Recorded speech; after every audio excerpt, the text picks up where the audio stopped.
Selamat pagi anak-anak. Hari ini kita kembali lagi belajar tentang tema 8 yaitu Praja Muda Karana. Materi yang akan kita pelajari hari ini adalah mengenal simbol lalu lintas dan belajar membuat diagram. Nah, berikut adalah materinya. Yang pertama yang kita akan pelajari adalah jenis-jenis rambu lalu lintas. Rambu lalu lintas ada berbagai macam jenisnya. Misalnya saja, yang pertama, rambu peringatan. Rambu ini berisi peringatan bagi para pengguna jalan bahwa di depan ada kemungkinan bahaya atau tempat berbahaya. Rambu ini didesain dengan dasar berwarna kuning dengan lambang atau tulisan berwarna hitam dan umumnya berbentuk belah ketupat. Berikut adalah contoh-contohnya. Ada tanjakan, tanjakan terjal, penyempitan di kiri dan kanan jalan, penyempitan di kiri, penyempitan di kanan jalan, jembatan atau penyempitan di jembatan, dan lain sebagainya. Yang kedua adalah rambu larangan. Rambu ini berisi larangan-larangan yang tidak boleh dilakukan oleh pengguna jalan. Rambu ini dirancang dengan latar putih dan warna lambang atau tulisan merah atau hitam. Yang sebelah kiri ini adalah contoh dari rambu larangan. Yang ketiga adalah rambu perintah. Rambu perintah merupakan rambu yang berisi perintah yang wajib dilakukan oleh pengguna jalan.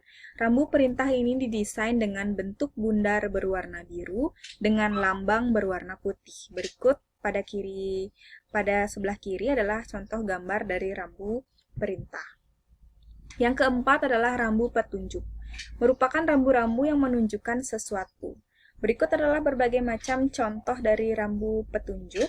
Misalnya saja, gambar pertama adalah rambu pendahulu petunjuk, jurusan pada persimpangan di depan. Misalnya, jika lurus akan menuju ke jalan menuju Bekasi, jika belok ke sebelah kanan akan menuju daerah Bogor. Yang kelima adalah papan tambahan. Papan tambahan digunakan untuk membuat keterangan yang diperlukan untuk menyatakan hanya berlaku untuk waktu-waktu tertentu, jarak-jarak, dan jenis kendaraan tertentu ataupun perihal lainnya. Berikut pada sebelah kiri slide adalah contoh-contoh dari berbagai jenis papan tambahan. Misalnya saja, gambar yang pertama menunjukkan 200 m yang artinya jarak dari rambu sampai awal bagian jalan yang berbahaya atau awal daerah di mana peraturan berlaku sebagaimana contoh yang dimaksud, sejauh 200 meter. Nah, berikut adalah beberapa contoh rambu lalu lintas lainnya. Yang pertama adalah lampu lalu lintas. Nah, anak-anak tentu saja sering sekali melihat lampu lalu lintas di jalan. Warna merah artinya berhenti, warna kuning artinya hati-hati, sedangkan warna hijau artinya jalan terus. Nah, di sini ada contoh dari rambu larangan. Adalah contoh dari rambu larangan yang artinya adalah dilarang parkir. Yang selanjutnya adalah beberapa contoh rambu-rambu lainnya. Yang pertama ini yang berbentuk belah ketupat berwarna kuning adalah contoh dari yang artinya adalah daerah longsor. Yang kedua adalah dilarang parkir. Yang ketiga artinya jalan licin. Yang keempat dilarang berhenti atau stop. Dan yang terakhir adalah jalan berkelok-kelok. Nah, materi yang kedua yang akan kita pelajari selanjutnya adalah belajar membuat diagram. Nah, di sini Ibu Guru akan menjelaskan terlebih dahulu berbagai macam diagram yang ada. Yang pertama, pada gambar pojok kiri adalah contoh dari diagram garis. Pada saat kita membuat diagram garis, kita akan membuat menyesuaikan dengan data yang sudah tersedia. Misalnya saja, di sana kita lihat jumlah siswa yang menyukai buah jeruk adalah sebanyak 5 orang, sedangkan jumlah siswa yang menyukai buah mangga adalah sebanyak 8 orang.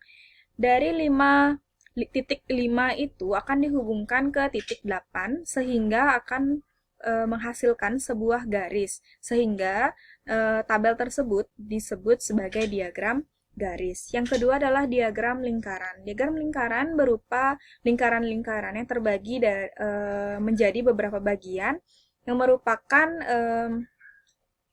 yang disesuaikan dengan data yang sudah tersedia. Yang ketiga adalah diagram gambar. Berikut adalah contoh diagram gambar yang menyajikan jumlah beras yang ada pada berbagai macam tahun, mulai dari tahun 2017 hingga tahun 2020. Pada gambar tersebut terdapat beberapa terdapat satu keterangan di mana satu gambar yang berwarna putih itu mewakili 10 ton. Sehingga pada tahun 2017 kita dapat hitung ada berapa gambar di sana. Coba kita hitung bersama ya. 1, 2, 3, 4, 5, 6, 7, 8, 9, 10, 11. Nah, 11 gambar. Jadi, 11 dikali 10, maka hasilnya adalah 110 ton pada tahun 2017 dan bisa dilihat sendiri pada tahun-tahun berikutnya, bisa dihitung sendiri jumlahnya berapa. Nah, yang keempat adalah diagram batang. Di sini kita lihat diagram batang hampir menyerupai dengan diagram garis. Hanya saja di sini diagram batang berupa batangan-batangan tertentu. Misalnya, jumlah siswa yang menyukai buah jeruk ada 5 orang. Maka kita akan buat di sana batangan yang jumlahnya 5. Nah, mangga sebanyak 8, maka batangan yang tingginya itu sebanyak 8. Anggur sebanyak 4, apel sebanyak 6, melon sebanyak 2. Bisa kita sesuaikan dengan data yang sudah tersedia. Nah, sekarang kita akan belajar membuat diagram batang. Ibu guru akan jelaskan bagaimana langkah-langkah membuat diagram batang. Mulai dari soal yang tersedia, kita bisa baca sebagai contoh. Buah kesukaan siswa kelas 4 adalah sebagai berikut. Yang pertama, buah jeruk sebanyak 5 siswa. Yang kedua, buah mangga yang menyukai buah mangga sebanyak 8 siswa. Yang menyukai buah anggur sebanyak 4 siswa, buah apel sebanyak 6 siswa, dan buah melon sebanyak 2 siswa. Dari data tersebut, kita akan masukkan ke dalam sebuah tabel. Nah, kotak yang ada di sebelah kanan ini disebut dengan tabel. Kita akan masukkan ke dalam tabel yang di atas. Paling atas dari sebuah tabel adalah keterangan dari data pada sebelah kiri. Nah, ada nomor, yang kedua ada nama buah, dan yang ketiga adalah jumlah siswa yang menyukai buah tersebut. Nomor 1, buah jeruk disukai oleh 5 siswa, mangga 8 siswa, anggur 4 siswa, apel 6 siswa, dan melon 2 siswa. Jadi jumlah seluruh siswa yang ada pada kelas tersebut adalah 25 siswa. Dari data yang ada pada tabel, kita bisa langsung masukkan ke dalam diagram batang.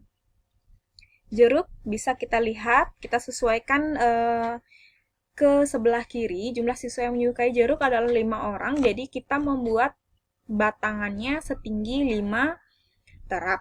Sedangkan mangga sebanyak 8, anggur sebanyak 4, apel sebanyak 6, melon sebanyak 2. Nah, setelah kita membuat batangan tersebut, kita sesuaikan juga ukuran dari besarnya batangan-batangan yang kita buat tersebut agar tidak berbeda-beda seperti itu ya. Bisa setelah selesai dibuat batangannya, bisa diwarnai atau diberi arsir. Nah, selanjutnya, Ibu Guru akan memberikan anak-anak sebuah latihan membuat tabel dan diagram batang dari sebuah data yang sudah Ibu Guru buat sebagai latihan untuk anak-anak.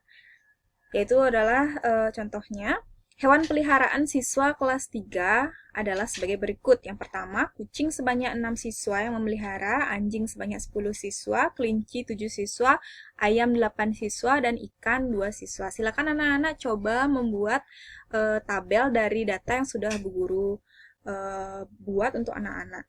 Silakan anak-anak di rumah tetap rajin belajar dan tetap jaga kesehatan. Sekian dan terima kasih.